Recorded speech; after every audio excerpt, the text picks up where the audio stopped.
This is the Rich Dad Radio Show.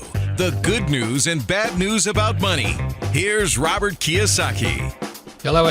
This is Robert Kiyosaki, the Rich Dad Radio Show. The good news and bad news about money. Many people actually believe if I get rich, then I'll be happy. Or if I meet the man or woman of my dreams, then I'll be happy. Or if Obama or Hillary gets elected, then I'll be happy. And that's really not the real life here. And so that's kind of, fantasy land. So our guest today is Mike Lindell. Now, for those of you who live in America and primarily like Australia, New Zealand, and now England, you may know him as a gentleman with MyPillow, one of the most successful product launches in history. And everybody knows who Mike Lindell is in America, Australia, New Zealand, and now England. And he's the inventor and CEO of MyPillow. He's an entrepreneur, speaker, and author. And MyPillow is American-made. They employ over 1,500 in his home state of Minnesota. Imagine that, 1,500 employees.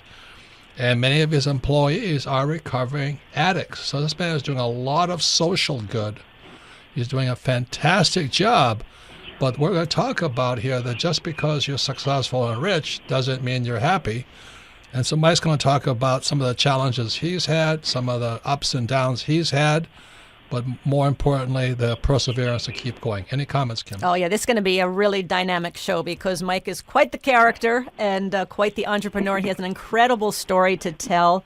And Robert, as you're saying, for anybody who is an entrepreneur or is thinking of becoming an entrepreneur, this is going to be a great show because, there's a lot of ups and downs that you face as you build your business. And Mike has seen the ups and the downs, and he's now sold 45 million MyPillows. Imagine that, a category million. Called pillows. I would never have thought of that. 45 million, and infomercials, TV. Kim and I own 2 of them. We do. Social media, radio. He's everywhere. So, Mike, I'm so proud to have you on our show. Thank you for being here. He's a dear friend of Donald Trump, and which gets him into a lot of trouble because a lot of people hate Trump. Even though, Mike Lindell employs 1,500 people. And the people that hate him don't employ anybody. Imagine that.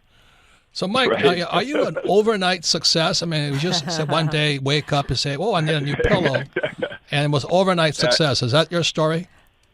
No, that's not my story. Thanks for having me on, you guys. But we'll go right to when I invented. I was always an entrepreneur, but I never had any money. I never was able to use a bank, and so I would, if I'd see a need for something, like my sister flooded a 3rd-story building of a waterbed back in the 80s, and I became a carpet cleaner. I worked at my uncle's farm in Iowa, and I said, why is he getting all the money? I can go raise these pigs, and I went and bought feeder pigs, and they were at an all-time high, and I borrowed money from a bank, and that time I did borrow some money, and we were kind of across where rural comes into urban, a neighborhood, and I put all these pigs there, and they I had all kinds of problems. They get out all the time into people's yards, and well, anyway, the bottom fell out of the market, and I lost everything and different things. I was a professional card counter. I owned bars, restaurants where I wouldn't have money, but I'd buy them on contract for deed, and very, very driven. And when I invented MyPillow, when I spent a year and a half inventing it, and when I did get the first prototype already, I go, wow, I have a pillow now that you can now adjust. You can wash and dry it. It lasts 10 years. But more importantly, it gives you the best sleep in history where you move it and it holds there. It's like a customized pillow that you can adjust for yourself. Well, what caused you to invent the thing? What caused me to invent is I had the same problem. I found out everybody has. I couldn't sleep, and it wasn't just because I was a cocaine addict. We'll get into that. But I couldn't sleep. My pillows would go flat. I'd use my arm. I'd wake up with headaches or neck aches. I was seeing a chiropractor. I'd come back, and 3 days later, it'd be hurting again. And I knew it was pillows. I knew it was about height, not firmness. everybody wants a soft pillow, but they want it to stay there. Like if you adjust it for your neck, for your height, sleep's about the distance from your head to your bed to hold that there. And that's, down pillows being the worst, where you use your arm and your pillows collapse and you end up sleeping on your arm and your arm goes to sleep. But that was the main problem. I wanted to be able to adjust. It's the only product ever sold where we all have different shoe sizes and shirt sizes. Why don't they give us different pillow sizes or for height, and that would stay there? So when you invented it, was it immediate success? Did you put it into stores? What did you do once you invented it? That's right. Right, that's what I'm saying. Once I got the prototype, I went into, actually it was a Bed Bath & Beyond store. I went in there first. I said, I go into these, and then I went into multiple box stores. I went in there with such passion. I have the best pillow in history. Where's your buyer? Where's your buyer? One of the stores said, you need to leave right now. You must be on drugs, but I wasn't that day. And but anyway, either that or yes, I am. But anyway, I was turned down everywhere, and someone said, Mike, why don't you do a kiosk? And I said, how do you spell that? and I ended up doing this kiosk. I didn't work many of the days. I mortgaged my house. We were completely broke at the time. We had 4 little kids, and I went all in. And there was one guy I sold a pillow to there, and he said, "You have a business card?" I said, "Oh, I'm all out." And I wrote my number on a piece of paper, and he happened to call in January of that year, and he said, "Are you the guy that invented this pillow for you from Minnesota?" And I said, "Yeah." He said, "Well, I run the Minneapolis Home and Garden Show." He said, "This pillow created a miracle in my life. It changed my life." He said, "Can you would you come in and have a booth in my show?"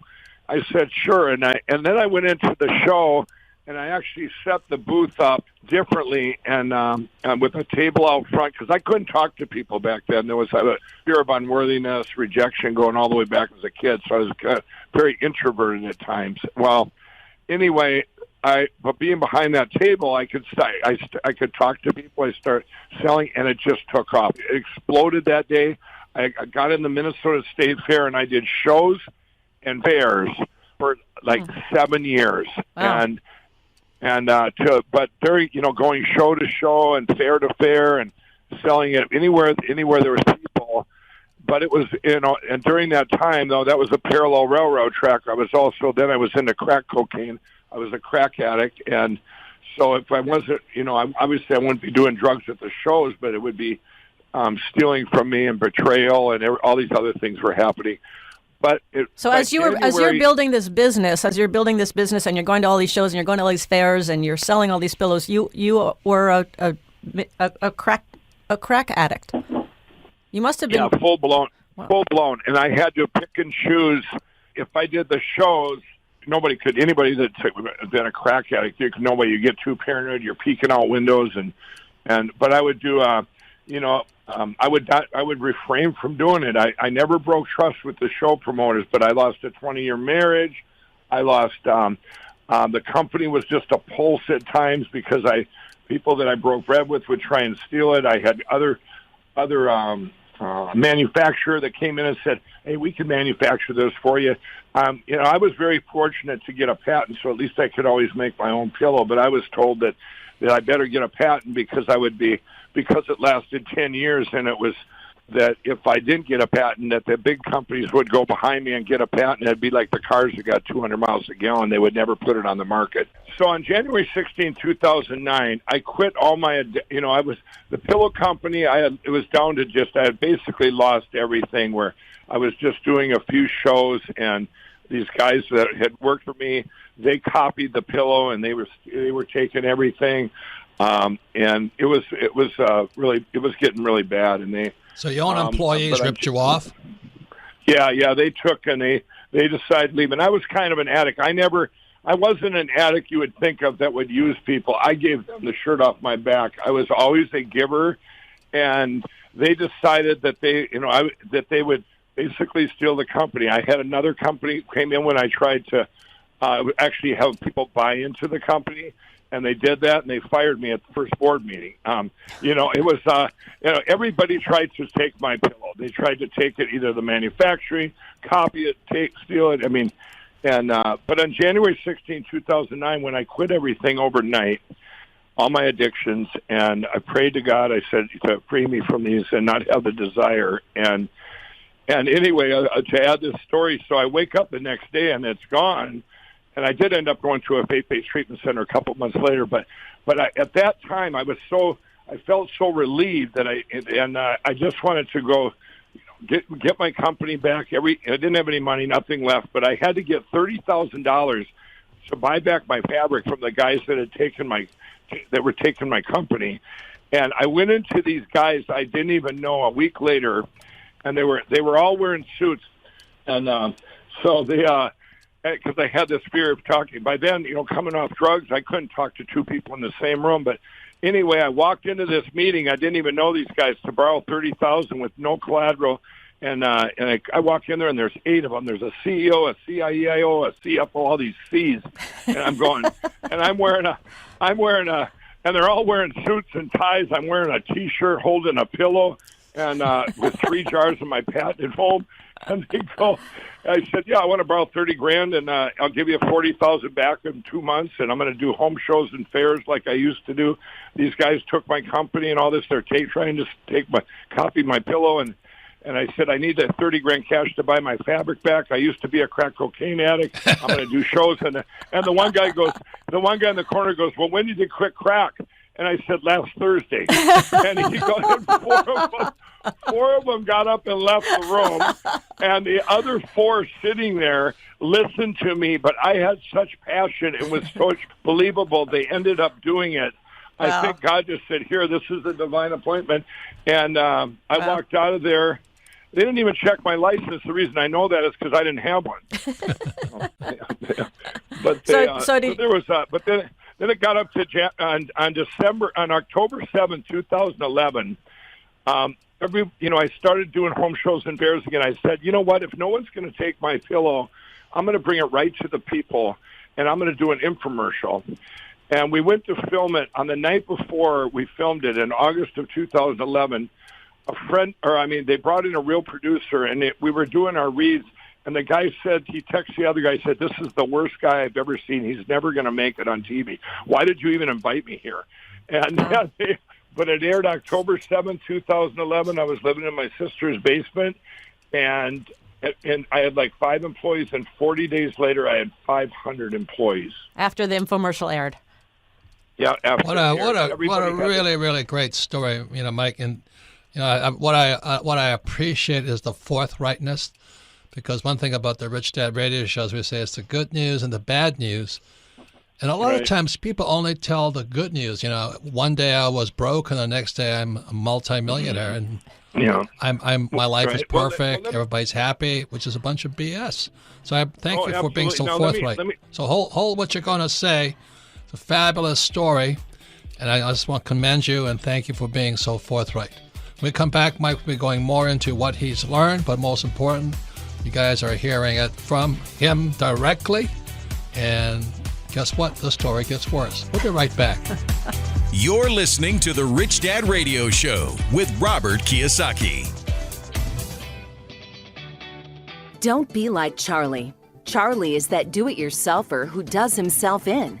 Do-it-yourself is good for tile and grout. It is not good for asset protection. Charlie thought he'd save a few dollars forming his LLC online. With no guidance, he did it wrong. When he sold the property, he lost thousands and thousands of dollars. He did himself in by trying to do it himself. Don't burn yourself. Use Corporate Direct to set up and maintain your LLCs and corporations. Corporate Direct is owned and operated by attorney and Rich Dad advisor Garrett Sutton. Garrett wrote the bestsellers Loopholes of Real Estate and Start Your Own Corporation. He is Robert Kiyosaki's attorney for asset protection. He and his team will do it right. Visit them at corporatedirect.com or call 800-600-1760. Mention Rich Dad and receive $100 off your formation fee. That's corporatedirect.com. corporatedirect.com. What is your number one expense in life? Your number one expense. It's taxes. And I've asked the question is, how come there's no financial education in school, but why isn't there education on taxes either? They tell you to save money, which is stupid. They tell you to invest in the stock market, which is stupid. but what they teach you about taxes. So here at Rich Dad Advisor Tom Wheelwright, we're talking about his revision for his book, Tax-Free Wealth. Welcome, Tom. Thanks, Robert. So what's the Tax-Free Wealth about? What's different this time? It's a revised edition. Well, so what we did was this is the first major tax reform we've had in 30 years, 2017. Was 86 was the last one? 86 was the last one, back when I was in Washington, D.C. So many guys got wiped out because of that tax change. They did. They did. It wiped out an entire industry, savings and loans. This new tax law is just as big, but in a very different way. It affects different industries. You know, the tax law is always a series of incentives. And the question is always which incentives and which ones apply to me. And so the key to revising tax-free wealth was, what changed so much in this new tax law that we can absolutely take advantage of? Seriously, the amazing incentives. For example, the bonus depreciation, for example, for real estate is unbelievable. You buy a $1 million apartment, get a $300,000 deduction or more the very first year. So if you want to make more money and pay less taxes like Donald Trump and myself, get Tom's book, Tax-Free Wealth. It pays to listen. Now back to Robert Kiyosaki and the Rich Dad Radio Show. Welcome back, Robert Kiyosaki, the Rich Dad Radio Show. So many people live in la-la land, somewhere over the rainbow. If I do this, then I'll be happy. If I become a millionaire, I'll be happy. If I invent this product, I'll be happy. If I get married, I'll be happy. And those days really do not exist.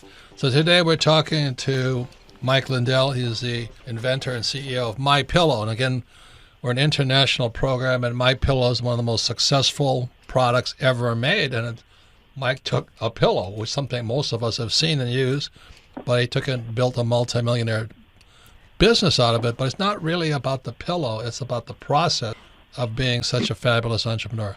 So once again, you can listen to the Rich Dad Radio program anytime, anywhere on iTunes or Android.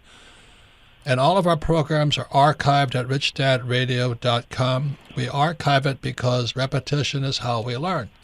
So if you listen to this interview again with Mike Lindell, inventor and CEO of MyPillow, and especially if you want to be an entrepreneur, if you want to be happy, or you're a crack cocaine addict or whatever addict you are, because everybody's addicted to something, you listen to this program again, you'll pick up even more the second and third time. But more importantly, discuss this program with friends, family, and especially business associates, especially those who are stealing from you. You've got to be very careful today. So once again, that's at richdadradio.com. This program is archived. Any comments, Kim? Well, what I like about Mike's story is, similar to how we started with Rich Dad Poor Dad with the cash flow game. We did things kind of backwards because people said, this is the way you're supposed to do it. This is how publishing works. Or it'll never work. This is how the game industry works. If you build it, people will they come and all that stuff. And all the doubters. Yeah, and we went against everything that they said. And this is what Mike's been saying. He's went against everything that people are telling him how to do it. And he's like, I'm going to do it this way. And even in the infomercial business, you're one of the most recognized people in the U.S. because of your infomercials. They're everywhere and on the radio, and everybody knows you and recognizes you. And I did infomercials too, Mike. And then the producer said the same thing because I got into a fight with them. They wanted you to read a script, yeah. And Mike doesn't do a script, right? And I said, look, I can't read. No, it wasn't that. I said, I refuse to say what you want me to say. I refuse to say it.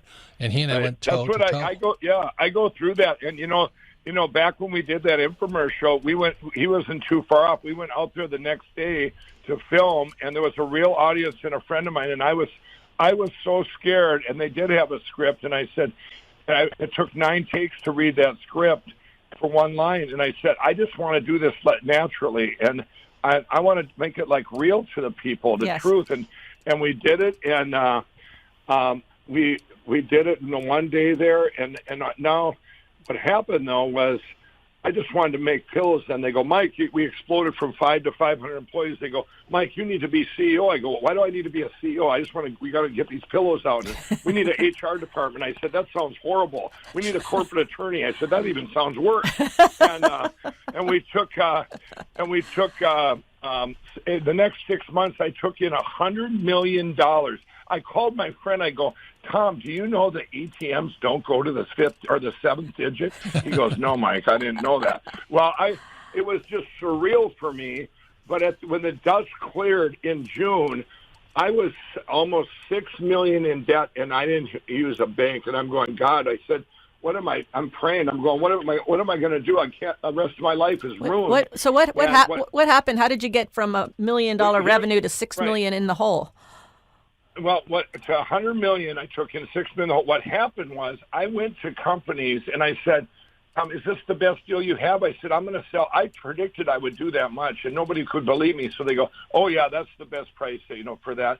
So I didn't negotiate prices, but more important is we were buying media, and nobody knew if it was the right media. I had other people doing that and other companies doing that. So basically, it was kind of like greed on steroids. Everyone was being greedy. Everyone was going, wow, taking advantage of this phenomenon that no half-hour infomercial had been that successful at that time ever. And anyway, but I'll tell you what, if you're an entrepreneur out there, any deviations or blocks, deviations is what you really got to look at. And I looked at 2012, and I took everything in-house, all my own advertising, everything, every spot, everything is done. Now it comes right through us, where we track every single outlet like it's our only business. I remember when I had no money on the road. So, like, let's say it's a newspaper in Dubuque, Iowa. I might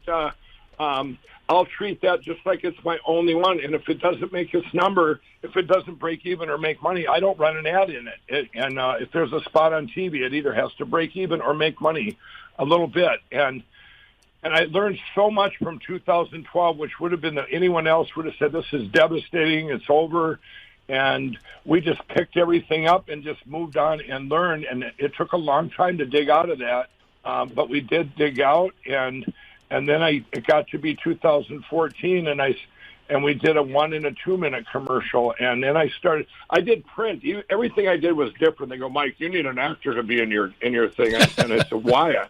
I don't have money to pay someone, some big star to be in there. And I said, you need to brand. I said, I don't have money to brand. I need to make, to make money here. Well, and then they did a newspaper ad, and instead of having some beautiful lady acting like she's sleeping on a bed or a pillow, here's some geek holding a pillow, some guy going, the most comfortable pillow you'll ever own, but people, they resonated what was real. And I wrote the ad myself, a newspaper ad.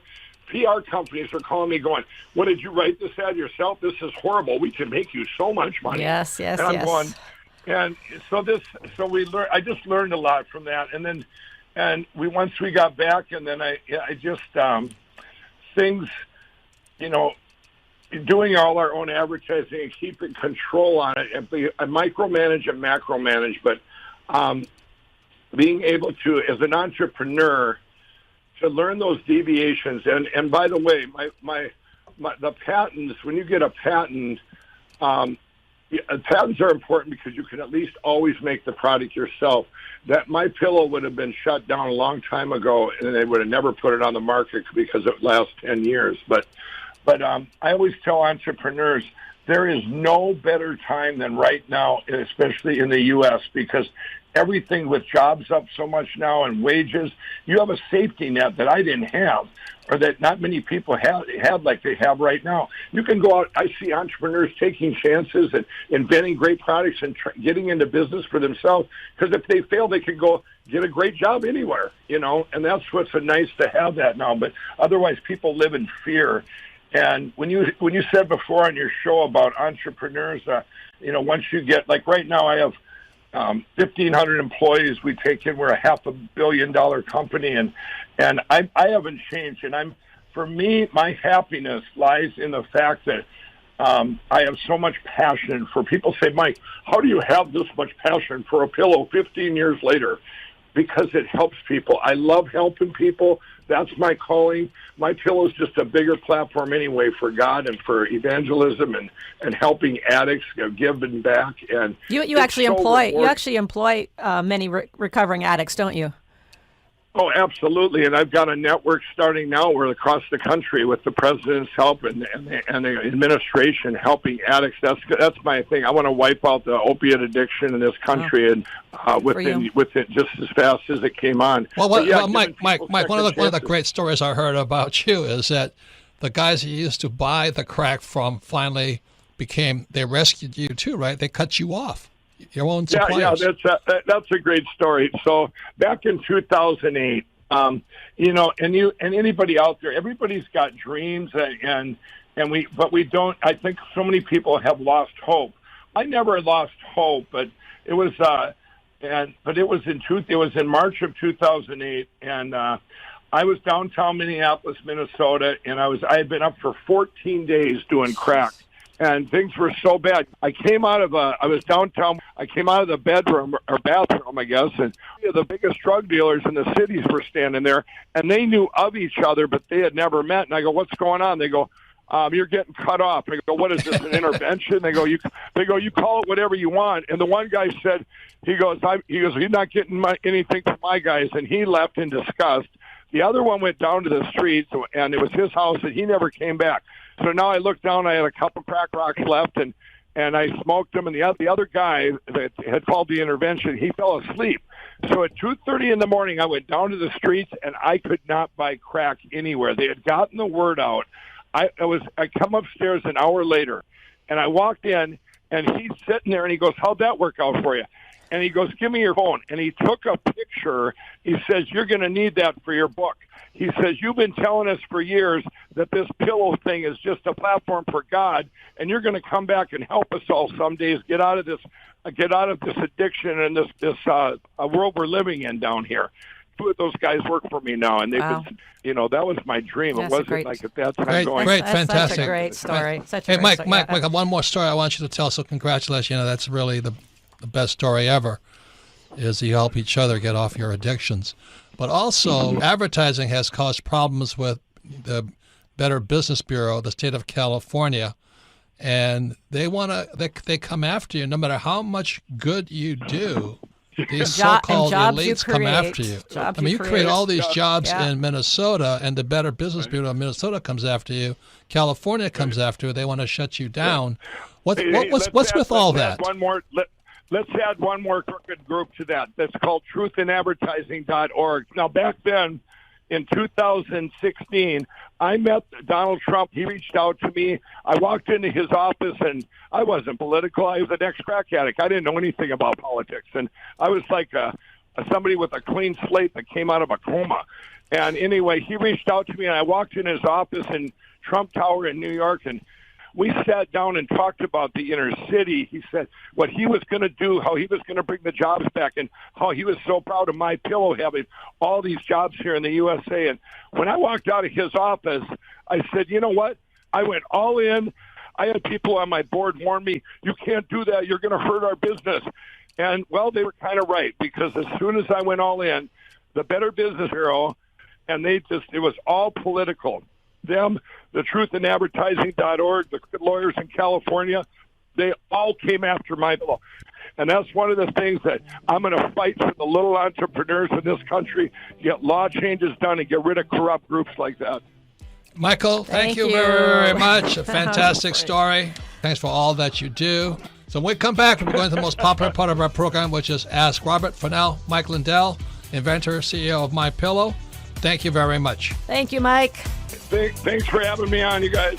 You're listening to The Rich Dad Radio Show with Robert Kiyosaki. Don't be like Charlie. Charlie is that do-it-yourselfer who does himself in. Do-it-yourself is good for tile and grout. It is not good for asset protection.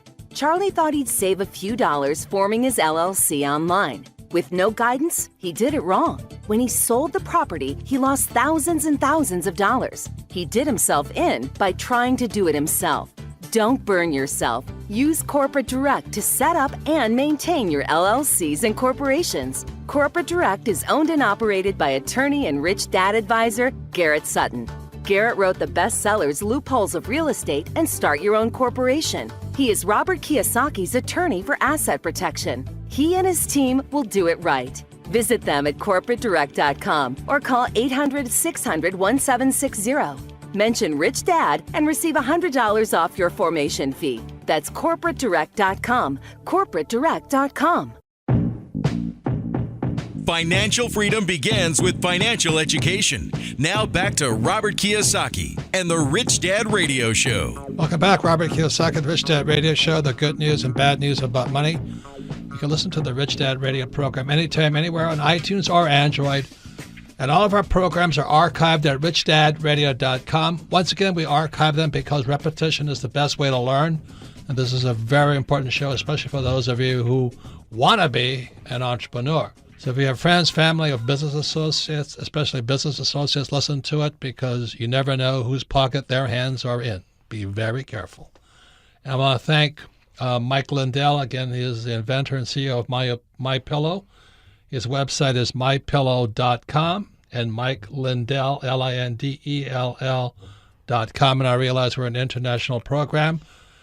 And for those of you outside the U.S., he is constantly on the air, very successful man, but he's had to overcome many personal problems like his addictions, and finally religion or Christ to overcome his challenges.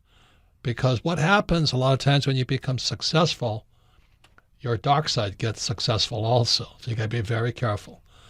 And we all have addictions. Another thing too is we support people being Republican or Democrat. We're not politically motivated at all, and any religion is fine with us. So we don't support any of those. Right, Kim? That's correct. That's correct. And yeah, I got to tell you, talk about perseverance. I mean, this guy, Mike, is so passionate. But the other key is he's not just passionate, he can sell. And I would recommend, if you've never seen him, I would go to his website, mypillow.com, and watch him. I'm sure there's clips there, and you can see, I mean, he's not like this handsome, debonair guy. He's just a regular Joe, and he's just passionate about his product and about helping people. And I think for entrepreneurs, it's a great example of someone that's out there just keeps going. He also did say he couldn't sell. He just stood at these state fairs, and he demonstrated his product. And that's how you learn. You get better and better. It's a very interesting word that most academics don't understand. It's called, you have to make mistakes. You make mistake, you correct, make mistakes, you correct, make mistakes, you correct. But in the real world, it's called practice. You got to practice. Or in theater, it's called rehearsals. And you practice and you rehearse. And, Kim has seen me practice and rehearse, make mistakes, correct. Get people leave the room and all this, but I don't quit. And I think that's really the secret to his success, right? Yeah. Oh, he never quit. Oh, man, he had so many obstacle after obstacle after obstacle, and he never took no for an answer. And the other thing is that people would say this is the way to do it, and he goes, no, that's not the way I'm going to do it, because he knew his customer and he knew his product. And it's not any different from you, Robert. You know your customer, you know your product. And what I appreciate, a lot of these so-called suits, they think that people like myself and Lindell are stupid. And they're the ones who are stupid. They're really stupid people. They're academic types, executive types, corporate types, but they can't. The reason they're that way is because they can't sell. They can't raise capital, and they can't do any of that stuff. So they attack people that can. And that's why he's talking about Trump. He's not political, but when he met Trump, Kim and I have worked with the same staff that Mike Lindell is talking about. They're fabulous people. And these people who attack Trump who don't even know them, I have really nothing to say to them. So you guys don't even know the guy. You just attack him for whatever reason. Of course, Trump says things he shouldn't say. But other than that, they just want to attack. So anyway, I remember it was a great show with Mike Lindell. Once again, you can submit your questions to Ask Robert at richdadradio.com. So, Melissa, what's the first question? Our first question today, Robert, comes from Chad in Missouri. Favorite book, Cashflow Quadrant. It says, I'm starting a business, and my question is, how do you attract investors when starting out? You got to sell, boy. You just get knocked down, stand up, knock down, stand up, knock down, and every time you correct, like when Kim and I were trying to raise money for that, it was our first big apartment house place in Aloha, Oregon or something. We got turned down. Every time a banker turned us down for the money, we just simply said, so why? Tell them, okay, so you said no. Why? What aren't we telling you? What do you want to know that we're not? Why did you say no to us? It's the most important question you can ask. Why did you say no? Remember that, Kim? Oh, I remember that well. And we actually did. You just have to go out there, and you gotta they're not going to come to you. You got to go to them. And I still remember our friend in Toronto, and we called him and we sent him the deal, and he said, I'm in for 50%. And he was a really, really smart real estate guy. And but the bankers kept saying no. The bankers kept saying no, but then too, when he said yes, we're like, well, he really knows what a good deal is, so this must be a really good deal. So now we're like, we're going to do it ourselves. And so again, we went back to the banks and we got creative, and we just kept talking. And finally, it was one of our favorite guys in our whole life. His name is David Riffle. Yep. David, if you listen to this, bless you, man, because he looked down, and I made probably my 20th presentation. They're all saying no because Kim and I had no money. My credit rating was in the toilet. Kim was great. Mine was horrible. And they kept saying no. And finally, I remember David. Yep. He sat there at his bank. He pulled open his drawer and he says, well, I can't say yes to you until you fill this form out. Remember that? Oh, yeah. He said, even if I was to consider this, even if it's crazy that I would consider this, you would need to sign this document here. So we signed the document, and then he goes, congratulations, you have the money. Yeah. So that's really where most people don't have it. They don't have the ability. It's called guts. I don't know what other word to call it. Guts and humility to learn. Well, they turned me down. That's what really upsets me about most of these guys running for office. And there's lots of guts to run for political office, but they're all attacking Trump. And I'm going, holy mackerel. Holy mackerel. Well, look at Mike Lindell, and listen to the show again, and he talks about wanting to raise $30,000, and he goes into this office with all these suits, and he's pitching, and then he says, "Oh, and by the way, I'm not on drugs anymore. I'm not on crack anymore. I was a crack addict, but I'm not anymore. Oh, so how long have you been off crack? Oh, a few days, since last Thursday." And 4 guys leave the room, but he got the money. He didn't quit. He kept going. He kept pitching to these other guys that were still in the room, and he got the money. And he said he didn't want to be the CEO. He didn't want to be anything similar to me. I don't want to run the company. But you got to be very careful because I started with a nylon and Velcro surfer wallet business back in the 70s. And almost everybody steals. I hate to say that. You got to be very careful. You got to have your checks and balances in there. So it was my CFO, Stanley, the CPA, who stole my money. And then when Kim and I were really successful, we went to very famous accounting firm, Arthur Andersen. They tried to steal our money, and I sit there and I can't believe it. These guys are some of the most famous guys on earth, big name corporate guys, and thank God they're out of business in a few years later because they were so corrupt. I can't believe how many people have to steal today. They're so desperate for money. I just don't understand it. But anyway, that's life. It's what we go through every day. Next question, Melissa. Robert, our next question comes from Evan in Phoenix, Arizona. Favorite book, Rich Dad, Poor Dad. He says, my question is how to protect your business. I understand asset protection, and even though you hire attorneys and try to insulate your business, people will try to steal your ideas. What are some of the ways you and Kim protect your businesses? Well, Kim and I, our track record is much like Mike Lindell, because we've always hired CEOs and presidents. Because I don't want to run a company. I like being an entrepreneur, but I'm not an executive. And as I said, starting with my nylon and Velcro surfer wallet business in the 70s, the guys I hired all turned out to be crooks. And not that they're crooks, they just see so much money coming in, they can't help themselves because they don't know how to make the money. I think that's the problem. People are so addicted to money, and that's why Mike was talking his addiction to crack cocaine. Everybody's addicted to something. And unless you recognize that addiction, then you really can't make it. I mean, I personally work on my addictions a lot because I'm addicted. I eat too much. I get nervous. I lose my temper at times when I get those are addictions.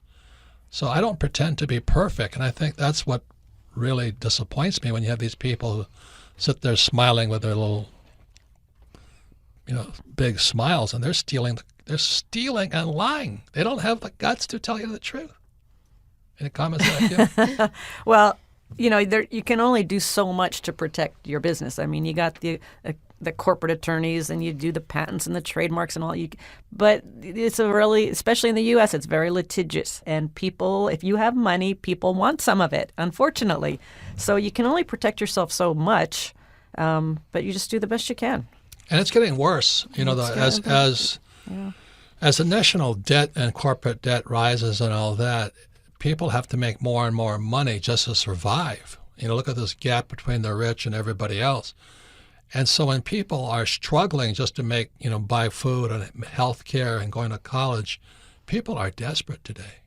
And they could be very nice people, they wear nice clothes and drive nice cars, but people are so desperate because the people that are stealing from us start at the very top, from our government to central banks and Wall Street. They've been stealing from us for years, and that's kind of why the Rich Dad Company was formed, was to provide people a little bit of financial education to protect yourself from the very people you should be trusting. Look at the Fed, the Federal Reserve Bank. They've been ripping off the world, selling the world these toxic assets called credit default swap, MBSs, CDOs, collateralized debt obligations, and they ripped off the world. And the Fed said, okay, I'll back you up. The Fed is bankrolling Wall Street along with the U.S. Treasury. And I sit there going, and I say, okay. And I meet these financial planners and, well, you should just invest for the long term in the stock market. I'm going, geez, how can you be so stupid? But most people are. They just want somebody to tell them what to do. Right, Kim? That's what most people just want, the simple answer, the quick fix. Yeah, tell me what to do. Yeah. But as talking to Mike Lindell, you can see there is no quick fix. There is no magic pill. You just got to get out there. And he to me, is the epitome of the street smart, gritty, persevering entrepreneur. Right. And I love his story. With a big heart. With a big heart, yes. 1,500 jobs, many of them addicts like him. He even hired the crack addicts who were supplying him, cleaned them up. Story. So there's always something more than money. And I'm afraid most people don't have that other thing that's more important than money. They'll steal from anybody. So thank you again for listening to Rich Dad Radio. You can submit your questions to Ask Robert, again, at richdadradio.com. This podcast is a part of the C-Suite Radio Network. For more top business podcasts, visit c-suiteradio.com.